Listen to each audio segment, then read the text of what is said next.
Hi மக்களே வணக்கம். யாரெல்லாம் நம்ம சேனலை சப்ஸ்கிரைப் பண்ணலையோ சப்ஸ்கிரைப் பண்ணிக்கங்க. அப்போ தான் நான் போகிற வீடியோவை உங்களால் உடனுக்குடன் பார்க்க முடியும்.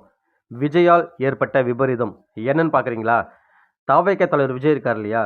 எலெக்ஷனில் நின்று அப்புறம் வெளிநாட்டில் வாழுற நம்ம மக்களுக்கு ஒரு அறிக்கை விட்டிருந்தாரு. வெளிநாட்டில் இருக்கிற நண்பா நண்பீஸ் எல்லாரும் வாங்க, எனக்காக ஓட்டு போடுங்க, உங்கள் விஜயை ஜெயிக்க வைங்கினாரு.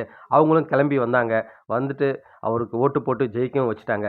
இப்போ தாங்க ஒரு இஷ்யூ ஆயிருக்கு. என்னென்னு பார்த்தீங்கன்னா, அவங்கெல்லாம் ரிட்டர்ன் போகிறதுக்காக ஏர்போர்ட் போயிருக்காங்க. அதில் ஒரு 25 பேர் பார்த்தீங்கன்னா, வெளிநாடு வாழ் குடியுரிமை பெற்றிருக்காங்க. ஸோ அங்கேயும் வாக்களிச்சிருப்பாங்க. ஸோ இங்கேயும் வாக்களிக்கிறாங்க. இது சட்டப்பூர்வமாக தப்பான ஒன்று. ஏன்னா அங்கே சிட்டிசன் ஆயிட்டாலே இவங்க இங்கே ஓட்டு போடக்கூடாது. பட் அது கூட தெரியாமல் அவ்வளோ படிச்சுட்டு போய் அங்கே ஒர்க் பண்ணுறவங்களுக்கு தவறுதலாக ஓட்டு போட்டு போய் மாட்டினாங்க. இதெல்லாம் இந்த 25 பேர் மட்டும் இல்லை. ஸோ இன்னும் எத்தனை பேர் பாதிக்கப்பட போகிறாங்கன்னு தெரியல. உண்மை அதுதான். ஏன்னு பார்த்தீங்கன்னா, ஒருத்தர் பிடிக்கின்றதுக்காக நீங்கள் அவர் படத்தை பாருங்கள், என்ன வேணால் பண்ணுங்கள். பட் அதுக்காக இப்படி சட்டப்பூர்வமாக ஒரு தவறான ஒரு செயலில் ஈடுபடுறது ரொம்பவே கண்டனத்துக்குரியன்னு தான் சொல்லணும். ஏன்னு பார்த்தீங்கன்னா, இப்போ இந்த 25 பேரோட வேலை என்னாச்சு யோசிச்சு பாருங்கள்.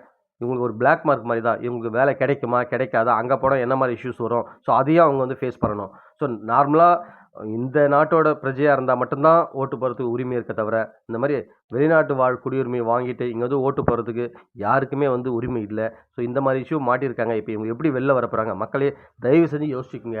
நீங்களே யோசிச்சு பாருங்கள். யோசிச்சு முடிவு பண்ணுங்கள் எந்த ஒரு வேலை செய்யணும். ஸோ சமீப காலமாக பார்த்தீங்கன்னா, சோசியல் மீடியாவும் சரி, இந்த மாதிரி ஒரு தவறான தகவலை யாருக்கோ ஒருத்தருக்காக நம்ம பரப்பிட்டு நம்ம பக்கத்து வீட்டில் இருக்கிறவங்களுக்கோ, நம்மளோட ஃப்ரெண்ட்ஸுக்கும், நம்ம சொந்தத்துக்குள்ளே நம்ம சண்டை போட்டுட்ருக்கோம். தயவுசெய்து தவிருங்க. யோசிங்க. ஒரு செயலை செய்கிறதுக்கு முன்னாடி யோசிங்க. நீங்கள் பிடிச்சவங்க ஓட்டு போகிறீங்களா, போட்டு வந்துருங்க. அதை வெளியில் ஸ்ப்ரெட் பண்ணாதீங்க தேவையில்லாமல். ஸோ அதால தான் இந்த மாதிரி இஷ்யூஸ்லாம் வருது. ஸோ நல்லதை ஸ்ப்ரெட் பண்ணுங்க. உங்களுக்கு டவுட்டாக இருக்குது, ஒருத்தரை பிடிக்கின்றதுக்காக தவறான ஒன்று இந்த மாதிரி பரப்பாதீங்க மக்களே. மற்றவங்களுக்கு நல்லது செய்யுங்க. முடிஞ்ச வரைக்கும் நல்லது செய்யினாலும் கெட்டது செய்யாமல் இருங்க. இந்த வீடியோ உங்களுக்கு பிடிச்சிருந்தா கமெண்ட் செக்ஷனில் கமெண்ட் பண்ணுங்கள். மீண்டும் அடுத்த வீடியோவில் உங்களை சந்திக்கிறேன். நன்றி.